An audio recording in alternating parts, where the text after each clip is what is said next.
the Strategic Hotbox with Dr. Brandy Love Stankovic. Discussing leadership, business, and how to take control of your life and achieve greatness. From the streets of Las Vegas, energized, informed, and never diluted. It's time to kick some ass. Welcome to Strategic Hotbox. Glad that you're back here with me. Thank you for being back here with me. And I should have found out from our guest today, Ellie from Macedonia, how to say welcome to the Hotbox in your language. Will you say welcome to the Hotbox for us? Yes. Dobro dojdovte. All right. Welcome to the Hotbox. Sounds so much sexier when she does it. Today, we're going to talk about being young and female, what that means from the global perspective, and how we can break barriers no matter where we are from on the globe. And several of you out there, our listeners, our followers, our watchers, are from lots of places in the globe. And so this will be a really great topic for us to tackle today. Let's get started. So young and female, those are two interesting things to say in the world today right now anyway, and then add in the global perspective. I think leadership skills in general are less relevant, only localized. When I hear people say that I'm really good at this one function of my job and I do it really good every day, all the time, that idea is that you have to be better than that. You have to be more than just your job or your organization, and thinking about how it impacts your community, whatever that community looks like. It might actually be the city, it could be your country, it could be your part of the globe, or it could just be the community of people and leaders that you serve inside your organization. But it's important to have that global perspective. And for women leaders, it's the same. It's for young leaders, it's the same. And you want to be able to apply. There are going to be some skills that we'll learn from our guests today on how to apply some of those skills across many different cultures and across the globe.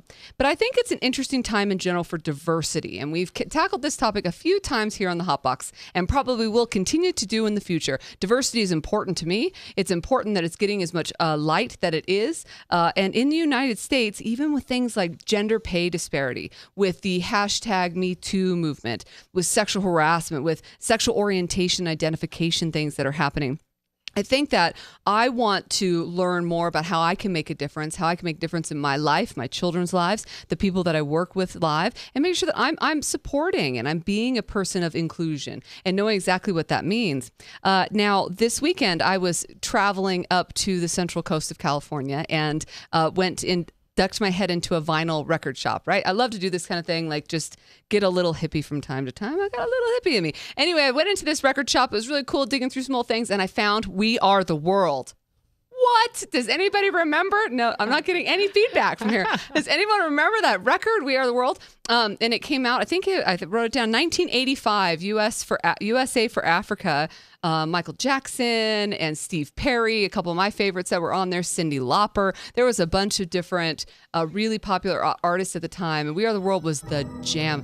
Here it is. Hopefully you're hearing it, those that are listening to the podcast or those that are watching today, you can hear it in the background. It was the jam. I knew all the parts. But the reason I bring it up is because it was all about global awareness. And it was the first time that a group of really forefront celebrity musicians had come together and said, hey, we need to pay attention to what's happening across the globe. And in that particular case, they were talking about Africa. And I love that, the power of music, the power that had on global awareness, on global donation, on people coming together and collaborating for global good. And that's the key to that, is collaborating for global good. And another group that I'm a part of that I want to give a shout out to is the YCUP, the World's Young Credit Union Professionals. And so hello to all the World's Young Credit Union Professionals that are out there through the World Council of Credit Unions. And we've had actually several YCUP guests here on the Hotbox. And I hope I don't blow it. And Zach, hopefully you have my back on this, but we've got Stacey Walker, Leon Darrell, Tyler Valentine, Janelle, Chris, Paul Norgrove, Ellie. We have so many of our YCUP friends and a lot. Darren. There's been so many, and we'll continue to think of it throughout the episode just in case we're missing anybody. But there's been a lot of shout outs and from friends across the globe as well. So thank you to all for being a part of that. And the reason that I bring it up here again is that collaboration for global good. So in YCUP, we work towards education, events, and global networking. And we've had a long history of promoting the inclusion of young people in business and doing whatever we can to have the next generation of people that come after us be as included in part of that development and growth that we had the opportunity to before, and how we can continue to stand on each other's shoulders to build each other up for the future. And it's important to determine also in that part of that collaboration from a global perspective, how international differences make us so unique and beautiful, but they're also core inherent differences. Cultural differences are a big deal if they're happening in your organization, whether it's a subculture or if they're happening, in the globe, from country to country. And all of those things, the more that we have the chance to be exposed to it, the better. So if you do get the chance to travel to places like Macedonia or travel to other countries in the world, then please do, and you get to see that exposure. And if you don't, pay attention to the subcultures that are happening in your own backyard and your own communities, and think about what inherent things you have inside and what that brings to the table. Now, I want to bring on our subject matter expert formally, and I'm going to formally say her name in my best Macedonian. And what's the language of Macedonia? Macedonian. It's Macedonian. Okay, so Eleonora Zagonian. That was excellent. Yeah, all right, that was excellent.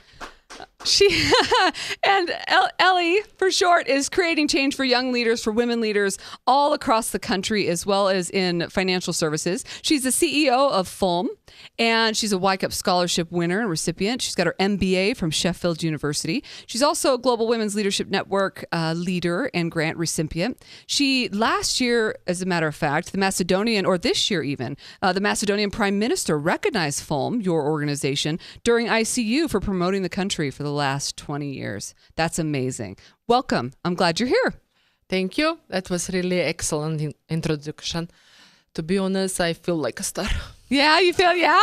Well, you're now a Hotbox celebrity. This is my first experience, and I hope that it will be successful as other media. Absolutely. And the red carpet helped, oh, right? Yeah. The feeling is nice. Oh, I love it. So tell us about your journey in leadership. Okay. First of all, I would like to say special bravo to you for development of the strategic hotbox. I know from the moment when you said, okay, this is good idea, until this moment when you have 400,000 people is exposed to this, that was really excellent. Yeah, it's amazing. Bravo. Thank you so much. Thank you. Thank you. Ready for that. That's really something that is quite inspirational also for people worldwide. Yeah. Well, first of all, as you said, I had good experience in the finance because I am a financial person mostly. And how my journey started with the Credit Union is something that I will probably remember all my life. Because first of all, just to clarify, most of the people doesn't know where is Macedonia, and that is why that is small country when you drive 2 hours from one side to the other side. So it's quite understandable that most of the people will miss it maybe. But it's in the Europe, and it's around first neighbor of Greece, and Greece is famous, so we are using. Yeah. And Albania and Serbia and Bulgaria is our neighbors. Okay. So practically the country is part of the former Yugoslavia, and in 1990 was split up as a separate country. What was challenging that time was that financial system should started from zero, and there was a collapse of the formal system. So we started to build a new financial system. And that was the challenge for VOCU, because VOCU made a decision in that time to come in Macedonia as a country to set up a project. And USAID made the good decision to fund it, and we started from zero. So we started to develop a credit union movement in Macedonia. That's amazing. Yeah, and that was really challenging because it was in the time when there was a pyramid schemes and everything that people mistrust, of the system. And to convince at that time someone that you should start a credit union, give your money to someone money, it's quite challenging. But I'm happy that I made that decision. I used to be working in a bank, and I was 29. And I said, okay, this is something new, and I will do this.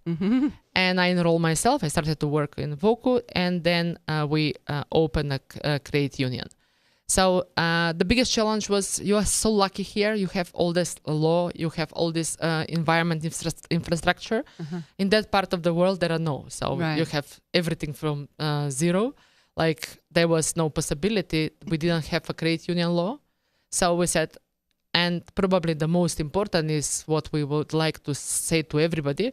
I was 29 and a woman. And that environment was like, oh, this will be a matter of time that will collapse. It's amazing though that you make the point really quick that I want to point out that you said we were so lucky here in the United States to have the laws, regulations, infrastructure, right? And so many of us here in the United States would be like, oh, I'm so burdened by the law, the infrastructure, the rules, regulations. But yet in a world without it, where you were, it's chaos. And how does a person that's 29, that's female, do something about that? Well, that was the challenge when you know, what is probably the best lessons is that I've learned is that you need to rely on knowledge of the others. You know, you need to have someone who will mentor, someone who will believe. And when you would like to cry to someone's shoulders, you will go to that person. And I really had a great opportunity in that time to meet Marta, who was project director in that time in Macedonia. And she helped a lot in that period of transition. And the something that you have here, and you are not exposed to that lack of infrastructure or lack of regulation or everything that I was amazed. First time when I came in the US, it was 1999, and I was amazed that you have already everything in place. So you need just to follow the rule, and we need to make the rules. And that environment in the country and that part of the world where the woman is first wife, then mother, and then third working woman, it's quite challenging. Is that still the same today? No, the things are getting better. And I think, and I'm really proud that are changing. And that is changed over the last few years especially. And I'm really proud that quite big influence about that has a sister society of the Global Women Leadership Network. You know, Macedonia was the first sister society that we opened part in Macedonia, and we expose all that people to the situation how all women worldwide have the same challenges. You know, it's just a different word on a different language, but the challenge is the same. Right. So what was the basic for that time for us was to make sure that people will trust. Because you can do everything, but if people doesn't trust you, nothing happen. Yeah. And in that time, I had a lot of people who will just consult me that, okay, Eli, that was not very clever for you. Right. Because it's too new and too unknown to get in. But look at me now, 20 years later. Yeah, look at me now. Yeah. That was the challenge. And I would like to say to everybody, especially to the young woman, you know, it's time that you take a challenge. Otherwise, you can always regret your life, you know. Oh, I could have, but I couldn't, but the time flow. So it was excellent opportunity for me to start that credit union movement from zero. Full means financial services of people of Macedonia. And we have one huge credit union for whole country with multiple branches. And most of their people that are working are women. And I'm really happy because they stay with years with us and believe in developing this credit union movement. And so the message that you had for young women there in talking about, and it's not even just women, so it could be young people, it could be people that are new to their jobs that they're in. It's that don't be afraid to be the crazy one, Yeah, right? exactly. Don't be afraid to be the one that pisses people off because change is uncomfortable. Yeah, and that will be probably the crucial potential for growth. If you are not ready to do the changes, the growth will run away. Is this personally or it's business? It's the same. You need to be ready to get some risk. Result of that risk is that you will have new environment, something better, and make sure that you follow, you know, the spirit of building new things. Right. And it's a long-term commitment too. Exactly. You can't just do something major like that and then be like, okay, that was fun for the afternoon. Yeah. It takes time to progress. And so what does diversity look like then in Macedonia? You talked a little bit from a female perspective. Is everybody from your part of the country look the same? Kind of, how does diversity play out? Well, the country has been exposed to the formal system that was socialism system, so that's still influence on the older generation. But however, the interest of people to be together for whatever they would like to achieve is something that we are really proud that we've earned from all these activities, especially to the worldwide exposure. People see that, okay, no matter how different we are, we can do something together for better. Is it like for better financial access or better services or whatever that makes you better? Right. Yeah, no, absolutely.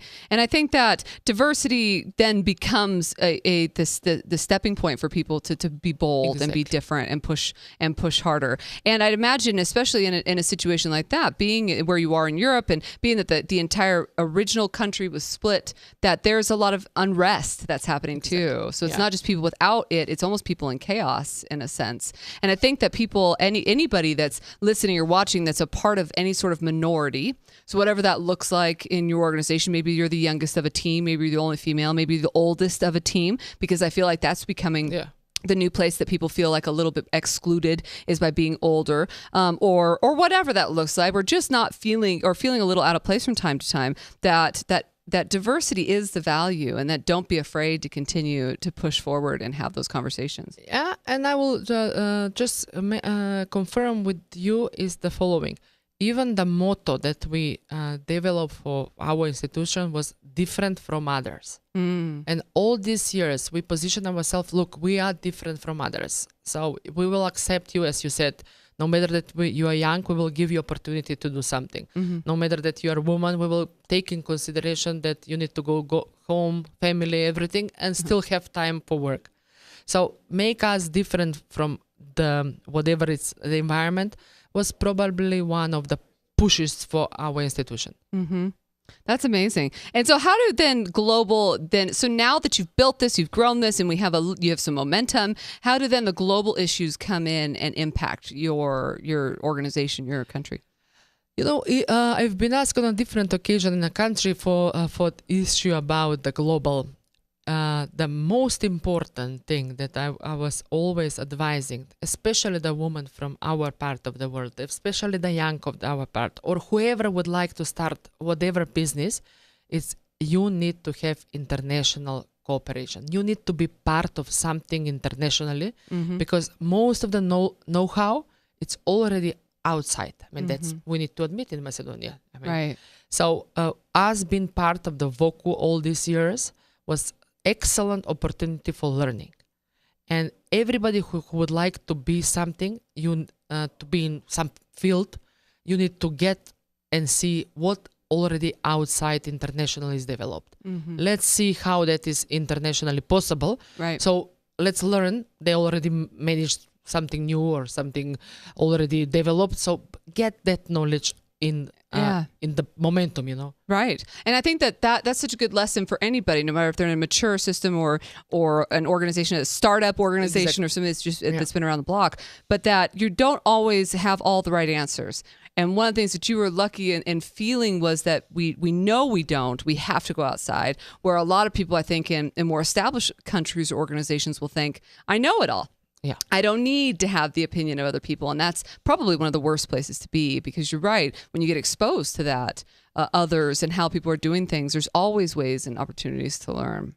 So how can people support and share each other? You know, like how can we share and support and continue to connect? How, if people wanted to broaden their horizons and start getting involved in a global perspective, how can they start doing that? Well, first of all, they need to be interested that no matter of which country you are, no matter what language do you speak, the issues that you are waking up and you are fall asleep are probably quite close. Yeah. The difference is how you will manage them. You know, here you have more opportunity, but at the end, all of us would like to have a better life. So the difference is probably in our country, we need to spend more and more to get that better life. But and when you will be exposed internationally, you will see And I think that you will appreciate more what you Yes. have. Absolutely. And that is something that I always say. I was, to be honest, first time when I started to be CEO, on 29, I was thinking, okay, what I need to do now from what? uh-huh. And then I got CEO KitKat. What? It's like document. A kit? Uh-huh. Kit, yeah, Uh-huh. sorry. Yeah. And I was like, oh my God, someone wrote exactly, and you have that ability. So could you imagine how that frustrates from this side? But here you have that opportunity, and you have that information, and you not Don't even validate. use it, Yeah. You are not validated on the same as we. Mm-hmm. Yeah. So that Don't will even be appreciate it. appreciate exactly. So if you expose yourself more internationally, I think that you will validate more what you have in I you. appreciate what you have. I agree. And even if you go to a sophisticated country, a country that's equal to where you are from, progression level or progressive society, sometimes it's really nice to be home. Yeah. And what home looks like. But also, I love the point that you made about bringing it back to that we are the world. We are all human, and a lot of the challenges and issues that we face, no matter how progressive the organization or country is, are going to be similar. And so, just being open and sensitive to that and accepting that with love, I think is important as well. So, can you share a funny story with us? Oh yeah, for sure. We have probably something that. That the most of the thing was when we started, there was, we need to convince people to save, And we opened the first branch in the small village, and we have one woman came with to deposit the money, and she deposited the money, and we are in the seventh heaven, happy that So someone excited, yeah. so excited, finally Deposit, someone, yeah. uh-huh. And then the next day she's coming and she's saying, okay, I would like to withdraw the money. I was so disappointed, to be honest. I still feel that disappointment. And now, okay, we gave her the money, and she take the bills, and she's checking the serial number of the bills. Mm. And she said, oh, these are not my money. Oh, wait a minute. And I was saying, oh my God, how we will get that trust, that level of trust. That she knew her serial numbers that on she her. was so afraid to put the money. Right. Could you imagine that feeling? And I'm assuming that you cannot, because here that is completely different, because you didn't lose so much money in the pyramidal scheme, in the collapse of the country, huge savings were lost. So could you imagine from which environment we need to build Credit Union movement? Right. But now we have, I don't know. Did she ever come back with her money? Oh, yeah. Oh, good. Thousands of people that are coming and saving. But it was something that I will remember all life, because I was just so close to say, okay, probably I made mistakes. Yeah. But 20 years later, no. Aww.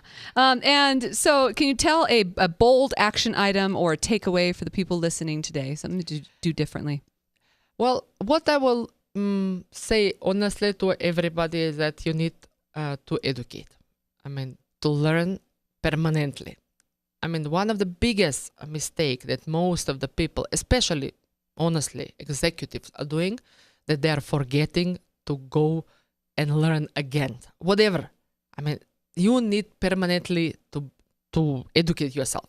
Otherwise, you will be stuck. Position is position. It's a matter of time. But if you think that you should stop, okay, I got some executive position, so it's finished. No, that is the biggest mistake that you will ever make. Mm-hmm. And as you said, I did masters, and 3 years ago we started a new new type of the strategy. Thanks to the donation of the Global Woman, we have a completely new communication strategy, which was based on the information technology and social media. And I was saying, okay, how I will convince all my employees, everybody, to start to accept this new thing, Still we are Macedonia, and probably everything is cash based. So I'm trying to convince that. And I said, okay, I will do as usual what I do. And this is my second recommendation. You need to lead by the example. Mm-hmm. You cannot say, okay, do this. And then do something different. And do something differently. Yeah. And this is how I did for this. I said, okay, people, the 21st century is here. We need to wake up ourselves and to change how we will work. We need to introduce everything that is possible to be digitalized, everything to be on social media. And I'm committed to that, to this level, that I will write myself on the PhD for information technology, just to understand that how it's important for us. Otherwise, you will see that, okay, it's just one more document with good name. Right. So, and since then, everybody realized that was 3 years ago. And I'm going and just, we are funny Stony in our country that, okay, maybe she's the CEO. It's easy for her to do PhD. I said, no, I will be fair enough. And I will go in another country where I'm not CEO. I'm just one more student. Right. So this is, Good for you. That's something shows that, okay, how that is important for us. Sure. Important for you, important for the organization. Exactly. So, and this is how I think that everybody should, especially young, should lead by the example. Yes. Because the time when you order something, okay, do this, it's history. You need to show why this is very important for you and why that will be very important for the institution. Yeah. I love that. Educate and lead by example. Yeah. That will be something that I will probably advise everybody. Yeah, of all ages and all looks and shapes and sizes. How could people get a hold of you? Well, they can always Google it. This my special surname, which is mine too. So, and they can just connect us via Facebook, internet, whatever media, and we are there, and we are planning to continue to be there. Excellent. Thank you so much. And we'll have your information out on the strategichotbox.com as well. Thank you so much, Ellie, for being here. That's really nice experience. All right. You did great. You nailed it. All right. Let's head out to our shout out. Yay! My name is Mambo Harriet Hangu. I'm from Cameroon. I'm listening to Brandy on the Hotbox. Thank you to Mambo Harriet Tango for being part of a shout out and another Y-Cupper from across the globe here joining us in the shout out perspective. I hooked up Tyler. Tyler Valentine was in it. He's my main man. He's my guy. So he was definitely in the so Zach was while we were away. We just got the hint, Ellie and I, that any other Y-Cuppers that might be included in the hot box, and he shouted out Tyler. But I couldn't forget my Spoon. Where you at, Spoon? Okay, so now it's my time. It's our favorite time. It's time to kick some ass. Number one. The most important thing that we talked about today, and Ellie said it very, articulately, is to think globally, think outside, think bigger picture, know that you're not the smartest person in the room, think outside your organization, your community, your industry, and be able to look and broaden those skills that you may have. Number two, also know your stuff. And she said it by leading by example, but know your industry and know what it is that you want to be going after. Have it be very, very clear. The more clear you are in your passion and your focus, and even if you don't know where you're exactly how it's all going to play out, if the commitment's there, that's key. Number three, challenge the perception. So if you're a young person, if you're a female, if you're a male, if the older person in the room, whatever majority or minority that you might be a part of, challenge the way that people perceive things before. Know that when you are facing something different, when you are challenging and breaking norms and building new foundations and structure, that you might receive some negative feedback, that people might come back and think you're a little crazy. And that's okay, because we explore the crazy. We push the crazy. Number four is to don't forget to give back. So whether you give back to other young professionals like we do with the Y-Cup or with Global Women, or to the younger professionals or different emerging people in your organization, give back and do good. And number five is collaborate. We are the world, after all, right? I mean, we are the world. We are the children. We're humans. We're human beings. And knowing and collaborating with one another is one of the best things that we can possibly do. It's all about choosing love. You know me. Choose love. That's your top five. Kick ass. Well, thank you very much. One more time, formally, Eleonora Zagonian. Oh, that was even better. Yeah. I almost felt like in that one, I was just kind of like running my tongue a little bit. But if you'd like to hear us tackle anything on the Hotbox, please reach out to strategichotbox.com or podcast at thestrategichotbox.com or hit us up on that social media technology, Twitter, Facebook, Instagram, anywhere we're around. Hit us up. We'd love to hear more from you. Thank you again, Ellie, and thank you to all of you listening from across the globe. Until I see you again, get out there and kick some ass. Wait, and say it and now in your language. Get out there and kick some ass. Одете негде и смачкајте некого. See you soon.